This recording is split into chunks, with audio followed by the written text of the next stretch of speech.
Hey, what's up everybody? It's Lids, and we're back for some more Gwent, and today we're playing more the Double Down seasonal event, which is an alternate game mode in which every card in our deck gets duplicated, and then whenever we play a unit, we will also play a random unit from our deck with the same provision cost. Today we are going to play the deck that I've been most excited to try since the most recent patch, we just haven't yet had the right event in which to use it. And this deck uses a synergy that a lot of people may not have thought about, so let's go give it a look. So today we'll be playing a Skellige Rage of the Sea deck that is the deck that I've been waiting forever to play, we just haven't had the right event for it yet. Until now. The centerpiece of the deck will be Melusine because all of her abilities are useful for us. Of course, increasing her base power and dealing damage to our opponents with rain, but even dealing damage to ourselves will help us too. Because as Melusine's base power increases, Knut the Callous gets an increasingly enticing target for us to damage on our side of the board, which means we can deal a ton of damage to our opponents as well. And he's a cultist, which makes him great to play next to Melusine, which, because she'll damage him there, also means it'll be easy to get to his Berserk 5. Then once we've dealt enough damage to our own units, Cerys will get summoned onto the board, or because she's a 10 provision cost unit, she might get summoned when we play Melusine, which is still fine. And what we'll do with Cerys is we'll heal off the damage that Melusine takes from the Callus's Order ability, and then for the unit that we damage, we'll hit Sigvald, who after his rework can tank a whole lot of damage because rather than immediately getting destroyed, he will just get a huge bleed number, and because we can heal Melusine every turn, use the Callus's ability every turn, as long as he's on 5 power or less, and Sigvald can survive several turns before the bleed will actually kill him, that means we can use the damage from Cerys on Sigvald several times before he gets destroyed, and by then, Sigvald's ability can give us ridiculous amounts of damage as well. Though note that unlike all those other order abilities that we were talking about, we can only use Sigvald's ability once, which means you'll want to charge it up a lot before you use it. Then assuming that we play Melusine in round 1, she'll go back into our graveyard at the end of the round, keeping her increased base power, which means that we can bring her back in round 2 or round 3 with Sigrdrifa's Rite, keeping that base power. Or do the same thing with Fucusya, who if we already have Melusine, could alternatively give us back the Callous or Sigvald. Then outside of that, we have a fairly straightforward rain deck in which we have Dagur to get boosted from all the damage from rain, as well as both the Callous and Sigvald, Messenger of the Sea to get boosted from the rain, Melusine Cultist to supply some more rain, and Hermits to give us more Cultists to put next to Melusine to keep her order ability going. Then also, if we don't have a good target for Cerys' damage, if we have the Havfrue Singer on the board, she will spawn in a Deafening Siren every time we heal with Cerys, which is a great target for Cerys' damage, because we don't really care about that Siren, and in all likelihood, we are over-damaging it significantly, so that we minimize the amount that we reduce our score when we damage ourselves. Then we have simple stuff like the Longship for damage, the Craite Warcrier for boosts, and the Hermit Protector for boosts if we put it next to some of those cards that take damage, and the Svalblod Cultist to give us some healing in case we no longer have Cerys. Then at the end of the match, if we're running out of space, we can use Mardroeme to give ourselves a boost without needing to play more units, or we can use Restore on a highly damaged Melusine, healing her and boosting her by a ton of points.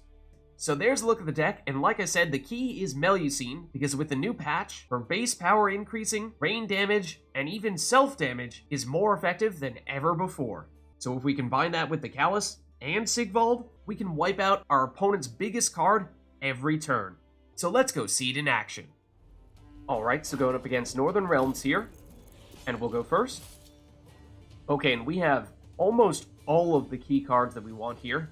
Melusine, plus Knut the Callous, plus Sigvald, even Dagur as well. We'd love if we could get our Defender as well, that'd be ideal. So what if we swap out, say, something like Craite Warcrier? Svalblod Cultist is probably something we can switch out as well. And, well, it is definitely going to be a Warcrier in that case. So I suppose that means we could also use Curse Scroll to get Oneiromancy to get that Defender. So why don't we just start things off with a Longship for some early damage. Then, now that our hand is not full, we can use Curse Scroll, get Oneiro, and that's how we'll get our Defender. And let's put back probably either Restore or the Warcrier. Okay, it's a Banard Student. Are they going to be an all-out mage deck? It is already starting to look that way. Alright, so now let's go Oneiro into our other Oneiro, so we get both echoed copies in round 2. Then we take our Defender, and let's split them one in the melee and one in the range row. So the combo is going to be, we play Melusine, then we put Knut the Callous next to Melusine to get damaged and eventually reach Berserk 5. As Melusine's base power increases, Knut the Callous will have a very big target to hit for his order ability and damage their cards. So let's play Melusine now. And okay, yeah, we do certainly have the chance of getting Cerys out from our deck when we play a 10 provision cost card, such as Melusine. She was eventually going to get summoned, which would have been ideal, but it's not the end of the world if she comes out this way. Okay, then Chapter Wizards, I mean, it's very clear at this point, they're definitely going the mage route. Meditating mage, okay. I think at the moment those Spellweavers might be the most concerning. That has 4 charges right now. So now we go with the Callous. And that gives us the other Callous, which we could potentially put on the other side. Yeah, let's do it. And I may have also totally forgotten to use Melusine's ability, but now that we actually have a Cultist next to her, we can make sure that we get this order ability back. So I think we target their range row, at least for now. And what we can do is that eventually we will use the Callous's ability to damage Melusine, and because she's going to have a lot of power, it's going to deal a lot of damage to some of their units. Use Cerys to heal off that damage from Melusine, and direct that damage towards Sigvald, who is a damage tank, and we can actually use his ability to either deal a whole bunch of damage to them, or they could pass early. Well, that's no fun. Fine. Be that way.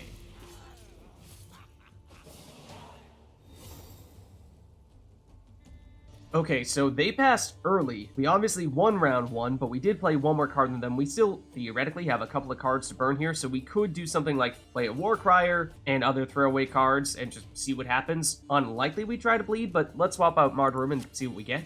Cultist actually is not a bad thing to have in round 3, especially if you've lost both your Ceryses, because this is a form of healing, but since we actually do still have a Cerys in our deck, we can probably swap her out. So I think the combination of Warcrier and Protector, those are probably going to be the 2 cards that we play here. And okay, Cultist at the moment is not ideal. I am temporarily going to have that Cultist damage the Hermit Protector. I mean, we technically could have gone Rage of the Sea to get a little Siren out here, but we're going to sneak in the Warcrier in between these guys so that the Protector gets boosted whenever the Warcrier takes damage. Okay, so now we play you. And we get a Hermit, which would have potentially been another way to proc the Protector's boost. I guess we can put you here. Case can be made for putting him on that side of the Protector. Give him 1 boost. But this is probably all we're going to do here. And Runeward is, I mean, it's a decent card, so I suppose it's kind of a good thing that they're playing it here. When we probably don't have any intention of pushing further, because, yeah, these were definitely just our throwaway cards. Oh, but that timing is so unfortunate. We probably just should have left the Hermit alone, because we very much wanted to keep Cerys in our deck. So you do need to be careful about that. If you do not get Cerys out in round 1, and you are playing in round 2 and playing some throwaway cards, be mindful that you don't accidentally proc enough self-damage to summon Cerys out when you don't need her in that round. Okay, and now that we have lost both Ceryses, that means Svalblod Cultist could be a little more meaningful here to give us another source of healing. Fucusya is great, as is the Longship. Dagur is great if we have the damage to support him, and could either give us the other Dagur or the other Melusine out from our deck when we play him. Speaking of Melusine, Sigrdrifa's Rite can bring Melusine back, as well as probably the Callous, so I think we might stick with what we have here.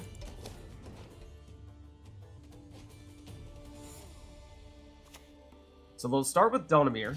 In the melee row is a little unusual. Okay, well, both rows, sure. Alright, so now let's go double Longship. Set up some damage. Then we will probably just recreate, as best as we can, the combo that we were starting to set up in round 1. Yennefer. And another Yennefer. Fortunately, we have a little bit of damage on her, but those two Yennifers are going to deal a lot of damage to us if we're not careful. Unless we go Fucusya here. And let's actually get Covenant of Steel out. And then with our second Fucusya, let's bring out the Callous. And this is all in anticipation of getting Melusine out soon. Actually, should have put the Callous over here because we're going to get Melusine using Sigrdrifa's Rite, and that always summons to the far right side. It's Amphibious Assault into more Spellweavers.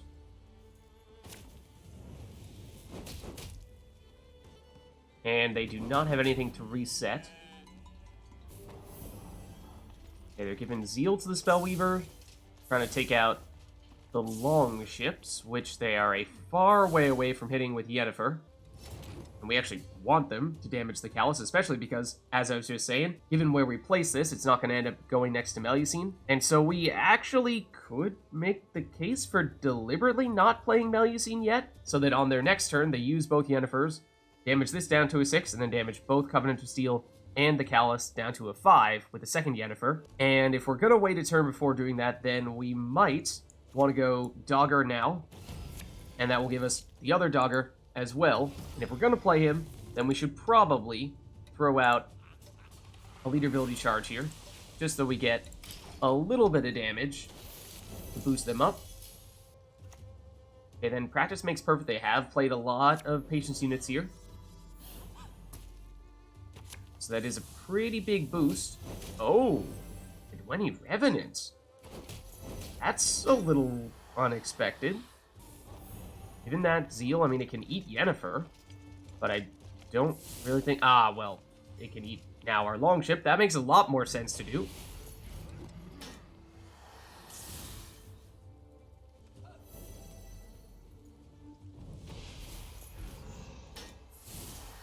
But also, the timing was such that we did not get the damage on the Callous that we were hoping for. So let's just get Melusine out here, using Sigrdrifa's Rite. So she carries over all of the base power that she got in round 1, and since round 1 was on the shorter side, she's only a 13, which definitely is not as high as we would like her to be right now.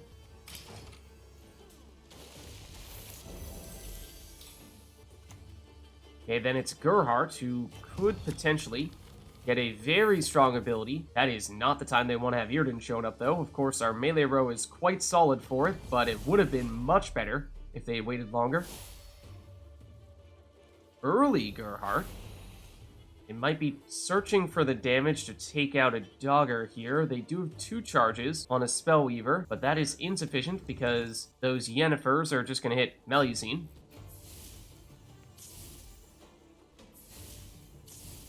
So they're going after Covenant of Steel instead. Okay, now we play Sigvald on either side of Melusine, because playing one will get the other one out from our deck. So now let's use Melusine in the melee row. And Sigvald will just eat up the damage from Melusine. And because he's a cultist, it'll keep Melusine able to use her order ability.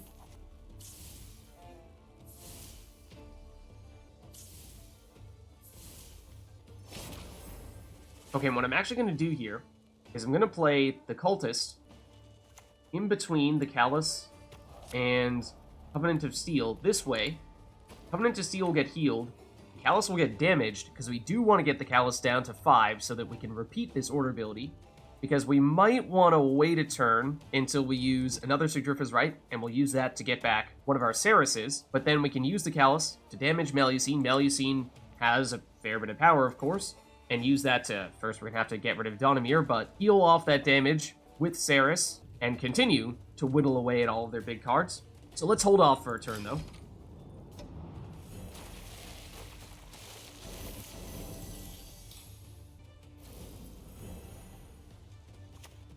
Okay, then it's another practice makes perfect, and yes, they have played even more patience units now, so that Alumni, fortunately, only has 4 on its order ability.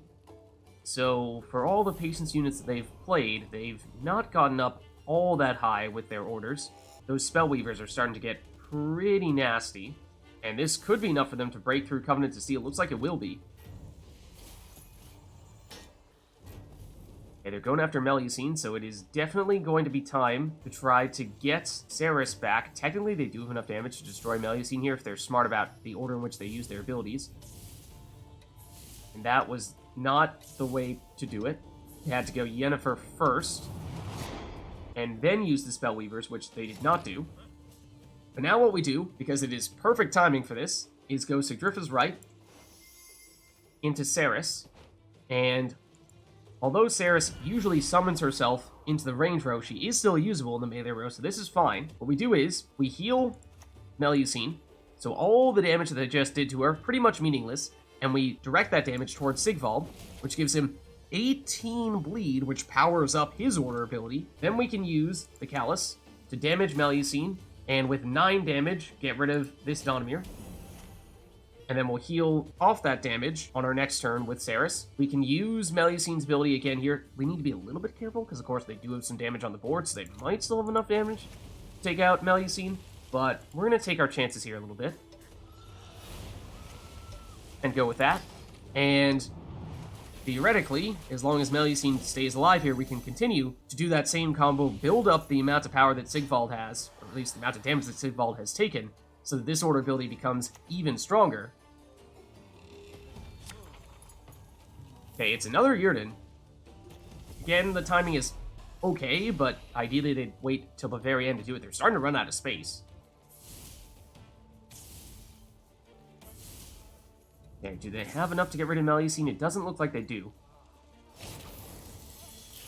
So now let's use Oneiro. Get Messengers of the Sea out here, since they'll also get boosted from all this rain. So let's do the rain here, then do the healing, and direct that toward that Sigvald. We could, of course, split it between 2 Sigvalds, which might actually be better, because, of course, 35 is probably overkill. And they have forfeited, because they realize that this combo is incredibly strong. Alright, so going up against Skellige here, and they'll go first. Okay, so we have Melusine in hand. That's great. We'd rather not have Cerys in hand, though. Let's swap her out. A couple of Royal Decrees is great. Oh, we have another Cerys in her hand. Let's dump you then. Okay, they'll start with the Drummond Berserker and get out on Craite Raiders. Fortunately, that's not as strong in round 1. So let's start with Covenant of Steel. That way, our Melusine will be safer when we play her on our next turn. They'll, of course, try to hit that Covenant of Steel. Then Demon Pirate is a point slam. And the Longship gives them a little bit of damage.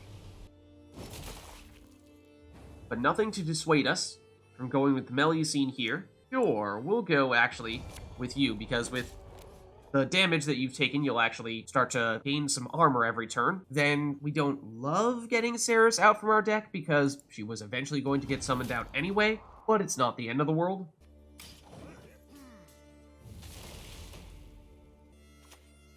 Okay, then Sigvald. Oh, hold on, are they looking to do something similar to what we're doing right now?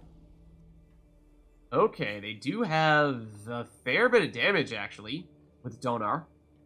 Because Bloodthirst is active, going after this Covenant of Steel, which is a little bit odd. Ooh, remember, that Drummond Berserker is potentially still capable of hitting Cerys, and since we put her next to Melusine, she is dropping down to just 1 power right now, which is a little bit scary, and she can't heal herself. So normally I'd use a tutor here to get Sigvald or the Callous, but instead, let's go with Svalblod Cultist here, and activate Melusine. That way, oh, did I? Well, the order of operations is such that, Cerys was still going to get destroyed by Melusine first. So, an attempt was made to save Cerys. The other one will, of course, eventually come out of our deck once we take enough self-damage, which we are probably quite close to doing. So now let's go Royal Decree into Sigvald. Play one there, and then play the other one on the other side of Melusine. And they'll take damage from the Longship, they'll take damage from Melusine, but that's actually not a bad thing since we want them to take damage. they'll pass. And that means that we should just need to play a small card here, like, say, the Warcrier, to take the lead.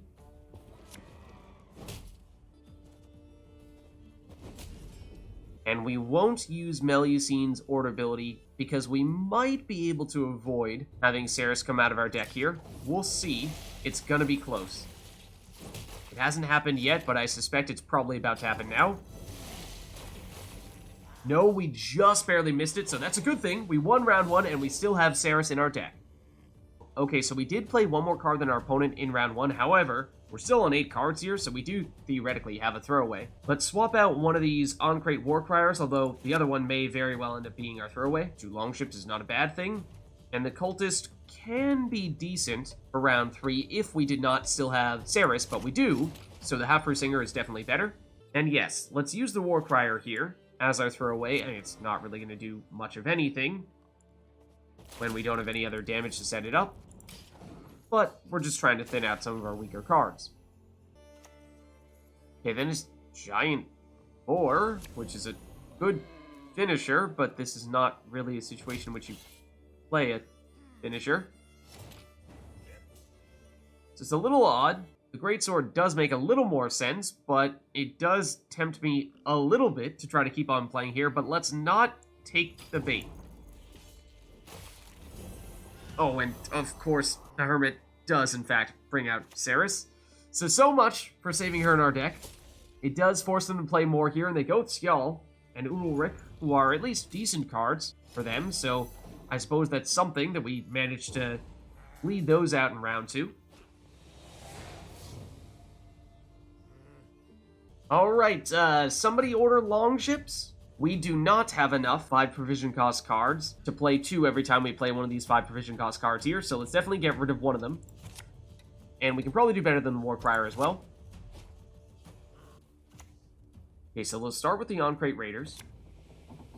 And get another On-Craite Raiders from their deck. In our case, let's start with our Longships. And get a Melusine Cultist out as well. Okay, then it's Heme Flaminica for some healing. Interestingly. It can't heal itself, though. Now let's go for more damage with more Longships. And, well, more Cultists as well, I suppose. And now, I think we still use the Melusine Cultist's Rain ability in the melee row. I know this Greatsword can heal off the damage, and Flaminica can potentially heal off the damage for anyone else in this row, so the damage may not be permanent. But at the very least, we are getting boosts from these Cultists. Okay, now it's time for their Longships.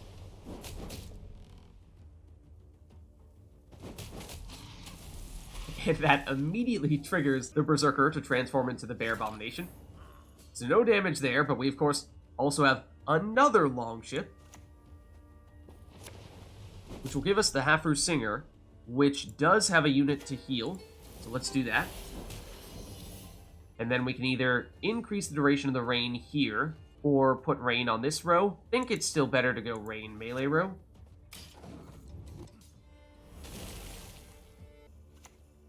And it's Dagur. Okay. And Ogfist, which will take a little bit of time before they can use that order ability, but once they do, it'll make Dagur get a pretty big boost. Dagur, of course, just at 1 power right now. Means we could either get lucky and destroy him with the rain, or we could deliberately use a Mardroeme, because that 3 damage would be enough to take him out. But maybe we can do better than that, because if we go with a Royal Decree into the Callous, and get our other Callous out here, yes, it will get, oh, damage a little bit. This is true. Okay, I was originally going to just hit this Deafening Siren, but instead we're going to go this route. Take out Dagur. I was hoping we would be able to just go with a small little sacrifice, but there it does still, of course, do the job. Okay, there's them damaging everyone, which I suppose we probably should have gone for this Callus's order ability to take out this Greatsword before they did that as well, but that's not nearly as much of a problem as Dagur was. Then they can get waylays with Vanadane, I guess, if they really want.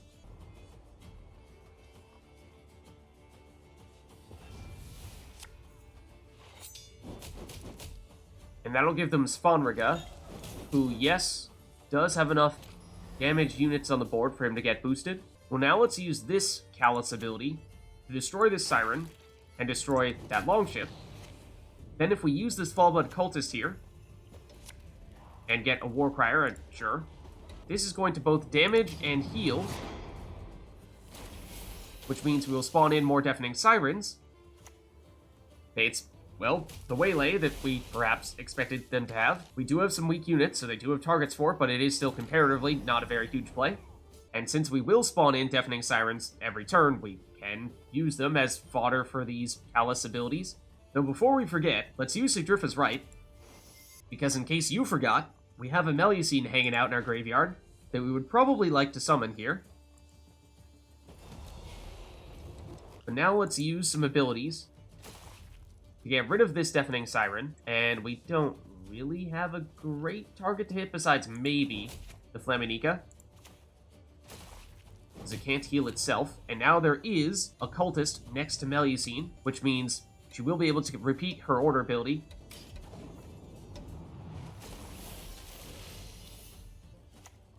Okay, then it's a Summoning Circle, which they'll use to get, well, a Blightmaker.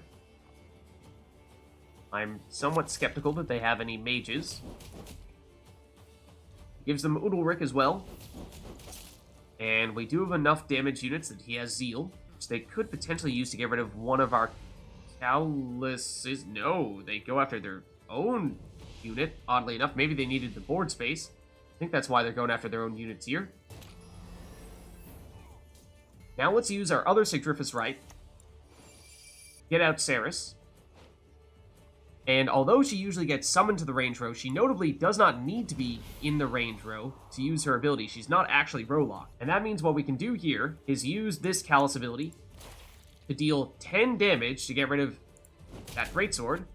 And then we can use this Callous ability on this Melusine to get rid of that Flaminica. Then we can use Melusine's ability to apply rain there, and then we can use Cerys to heal Melusine all the way back up and use the extra damage on that Siren because we don't really care about it. And because we have the Havfrue Singer, we will spawn in more Sirens, so we can do that again every turn. There's Skjall, likely the next target for the Callus's damage, and honestly, almost enough damage just from the Longships alone. They do have another of the Flaminicas, and here's their leader ability, which does flood our rows a bit, but does give us more throwaway targets for Cerys to damage. We also have another Havfrue Singer, which could potentially create even more Sirens to give us more targets for Cerys to damage. That might be a little bit overkill at this stage, as would the Svalblod Cultist, to be honest. Though perhaps we would like to make sure that the Callous actually stay alive here. So let's do some healing. Yes, it will spawn in a bunch of those Sirens. We won't have room for that, but we'll use this to destroy you. We'll use this to just deal damage there. And we'll use this to heal you and hopefully hit a Siren, but we don't really know who it's going to hit because our turn timer ran out. Fortunately, it was a Siren, so we're good. Okay, then it's the Colossal Ifrit, which will give them a lot of damage, but honestly, if you want to get rid of some of our 1-power Deafening Sirens, that's fine. Dagur, however, will get boosted a lot from this. However, at 9 power, it is still within killing range for our big combo here, and we suddenly actually have space, which is nice. So now let's use the Svalblod Cultist to heal up on, it could be anybody in this melee row. Sure, we'll make it Cerys, I suppose. And we'll get another one of these Cultists. I guess we'll do a chain of Cultists. So now we go the Callous on Melusine, take out Dagur. Then we go this one on Melusine, and this time, well, it's not going to be enough to get rid of Patricidal, but I suppose we can go for him nonetheless. Or we could even go after the Hermit Flaminica, since she can heal other units, but we don't have a lot of damage in that row. So, yeah, just go for Patricidal. Then use this ability here. Heal Melusine, and then destroy a Deafening Siren, and spawn in a Deafening Siren to replace it.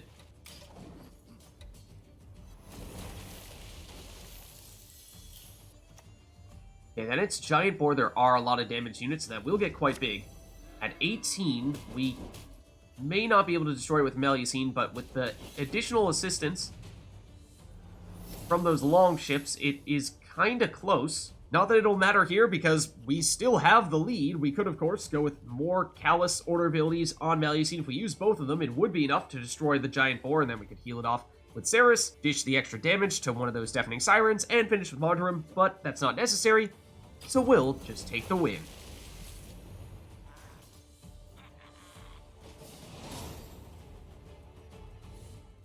Alright, so going up against monsters here, and they'll go first. And we have Fucusya, that's great for round 3, but we'd love to have Melusine in round 1 as the target for Fucusya to get back. So let's get rid of one of our Svalblod Cultists, and let's get rid of one of our Hermits. And unfortunately, we did not get Melusine. Okay, they'll go with Cerys Dash. So that has the potential to give them a whole lot of... oh no. Card draw. Kelly, and then Fucusya is the reason why I was not happy to see that Quacks. They have Kelly, which is going to destroy their own card, and in fact, what we could do here is we could use Mardroeme and force them to destroy their Cerys Dash as well. Not the way I expected us to start this match, but I think that is the best play. Of course, it means we can only use this Fucusya now. This one we'll never get to use the deploy ability on, but we go Mardroeme here, and we see how they react to the trap that they set for themselves. I think the correct answer here is actually for them to play additional units smaller than Cerys so that those get destroyed instead of Cerys, but we'll see if they realize that. No, they go Hideous Feast. Ah, to destroy Kelly instead. Okay, so they're leaning on Cerys. Well, now let's do the Hermit. And get another Hermit for a Hermit Chain.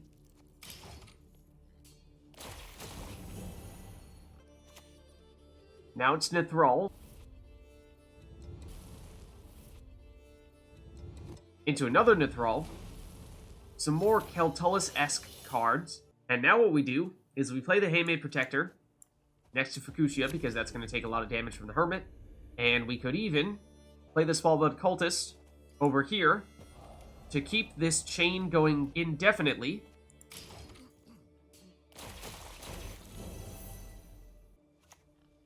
Then they'll go Witch Apprentice, and they do have enough to reach Sabbath. They'll get another Witch Apprentice as well. And of course, Cerys is about to give them card draw. We might keep this round short, both because our hand was not particularly good in round 1, and because that way the card draw from Cerys won't be as significant if they would have overdrawn cards anyway.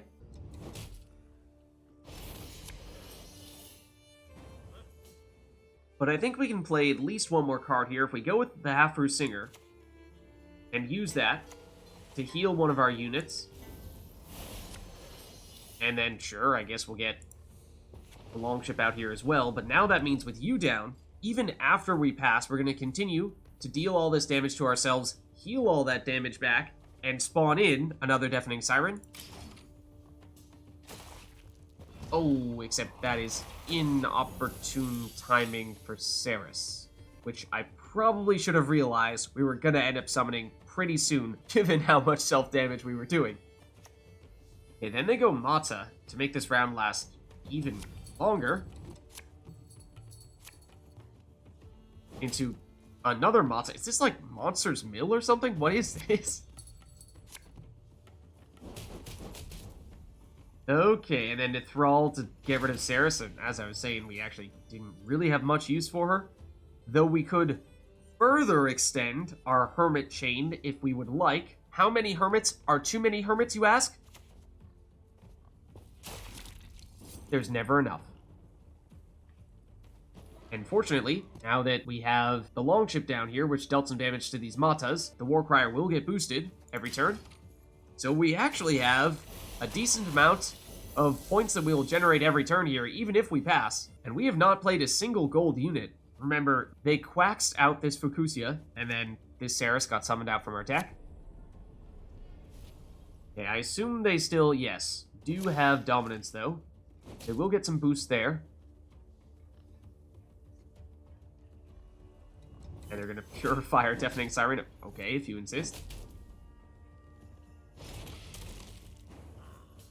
Okay, and I think we could pass here. This is a decent place for us to stop. I'm not entirely sure if we would retake the lead with all of our healing and self-damage and spawning in of sirens and boosting with our damage units and their damage units. Well, let's give it a shot here, because at the very least, we have gotten rid of many of our weakest cards here. No, we will not retake the lead. Whereas they played a Keltullis, they played Cerys, they played Nithrol, they played Mata, all these big cards.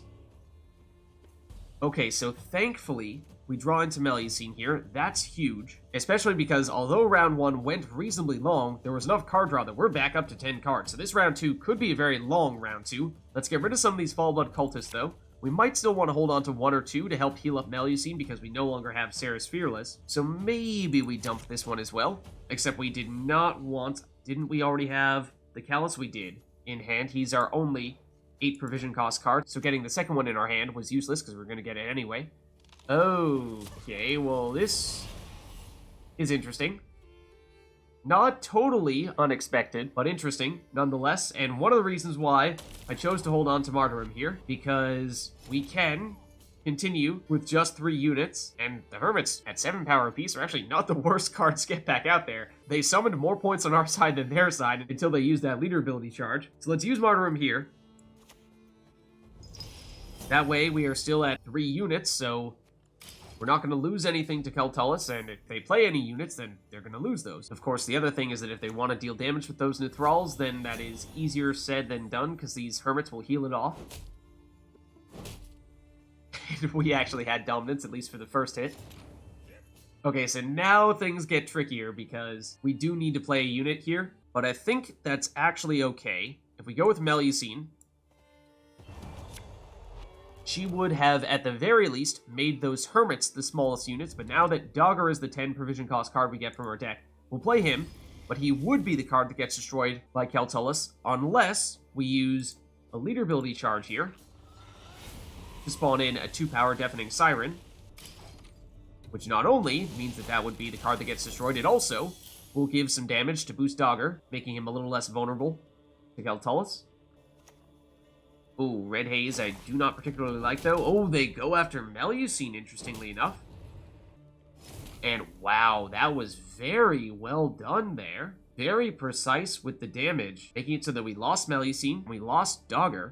Of course, we can get one of them back with Fucusya, but remember, our first Fucusya got summoned out from our deck when they played Quacks in round 1, so we only have 1 remaining, so that means we'd have to choose between getting back Melusine or getting back Dagur, but I do think that is still worth it. Let's go Fucusya here to get Melusine back, because she is still less vulnerable to Keltullis.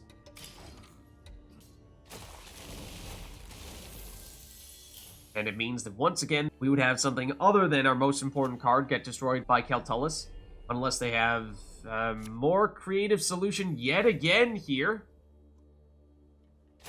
Wow. Impressive.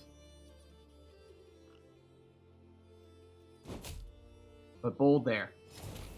Because there it is. We lose Fucusya rather than Melusine. Yes, she is currently our weakest unit, and we definitely can't use her order ability now. But what if we use the Callous here? And remember, we got the other Callous in our hand, so that's unfortunate, because that means we're only getting one of them on this turn. But we use him to damage the Hermit. And in doing so, I mean, we could get rid of this Nithrol, which is probably still worth doing. It means they're down to just 2 units, which means they're almost certainly going to always have fewer cards than us, so we're always going to be at risk of losing something to Keltullis, but I think since they're doing a lot of setup with those Nithrols, it is still worth doing. And now it means that Melusine is a 3, the Hermit is a 2. It does mean that they still have enough damage with Nithrol to lower Melusine down to a 1, making Melusine the weakest card we have. But what do they do here? It's a Hideous Feast, which is probably to get rid of Melusine. And we're going to lose the Callous as well. And we can bring Melusine back once again, this time with Sigrdrifa's Rite, if we would like to. At this stage, she's a 13, which would make it, I would think, pretty difficult for them to get rid of her. So I think we do go that route. She'll damage this Hermit by 1 and then increase her base power by 1. It might be worth using another leader ability charge here. That way we have another weak unit that is very likely to be the Keltullis target unless they use Nithral to take this out. However, now Melusine is big enough that we do have dominance right now. So that means Nithral at the moment has just 1 damage. There's a second Kelly. Oh, right, this one was with Witch's Sabbath. Well, now we're tied at 3 units apiece. So that means Kelly is not doing much here. And if we play the Callous to damage this Hermit, to damage, I guess we'll go for one of the higher cards just to try to maintain dominance here, then at least for right now, this Hermit is now, once again, our lowest unit, which means Melusine is comparatively safe. And now that this card is damaged, that means we might be able to sneak in a Warcrier here, which would be great if it could stick, because the earlier we get it in, the more time it has to get boosted up, and it may be able to get higher than some of these other cards here. Okay, then it's Cave Troll, which does make the Callous difficult. However, that means they're putting up more units here. They're going to lose a card at the end of their turn. So we have perhaps out Keltullis, the Keltullis deck at this point, because there goes a Cave Troll. And now I think what we do is we play the Svalblod Cultist, and all she's here to do is basically make it so that that Hermit stays lower than any other card on our side of the board. We get the Warcrier from our deck. I was hoping that this might get higher than something like the Hermit, because it potentially might be able to get higher long-term than this Hermit, but we'll see about that. We'll use one more round of Melusine's Order, but I do want to make sure that she stays pretty tall here, because that is very important right now. The Beast is certainly not the highest unit, so that will get boosted. It doesn't have much time to get higher, though. We do still have dominance, so that means damage with Nithral is just 1. Okay, and it does seem like at this point, they do need to play units, so it may be comparatively safe to play the Warcrier or the Messenger of the Sea, both of which are engines. Messenger of the Sea is 2 points per turn, whereas Warcrier is 1 point per turn, so let's prioritize the Messenger of the Sea here. And that will get our other Messenger of the Sea out from our deck. And that does mean we definitely want to make sure that we keep the rain going. However, we still have 1 turn, so let's hold off on the rain this time, and then probably use it on our next turn.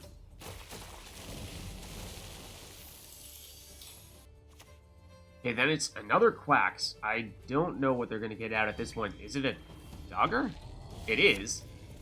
They do get 12 points on that Spear Tip. They are not going to have time for that Cerys to trigger, though. And do they have more units than us at this point? They do not. We're in the same amount.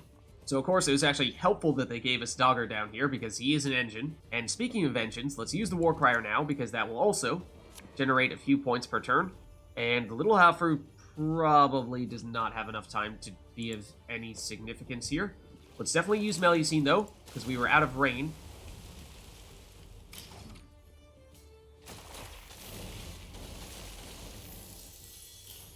So what is this last card? We have what is actually a half-decent point slam with Covenant of Steel if they do continue to push here. And if they just pass, then we're going to lose the Callous and we're going to lose this Hermit or this Svalblod Cultist, but I think we should still be in the lead, even if that is what happens here. It's Spores.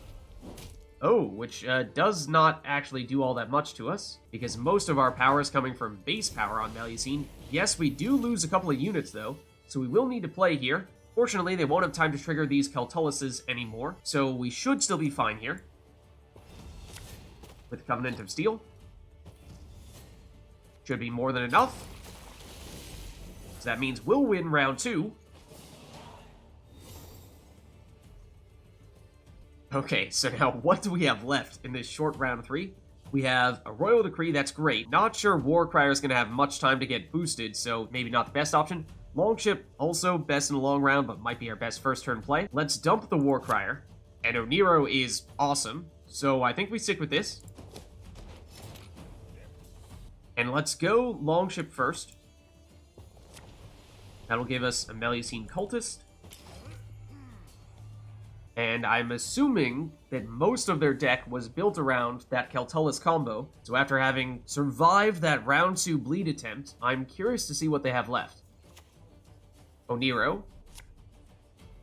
Into Old Spear Tip. Into another Old Spear Tip. Those are dangerous.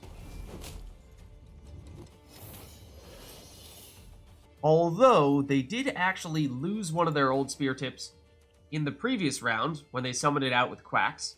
So now let's go Royal Decree.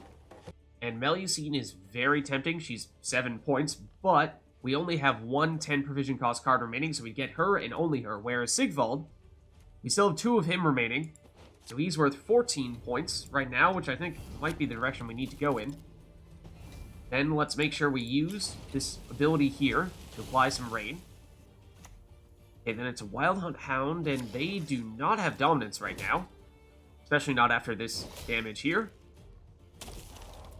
But they will use a couple of leader ability charges, which does get them tied for 8 power.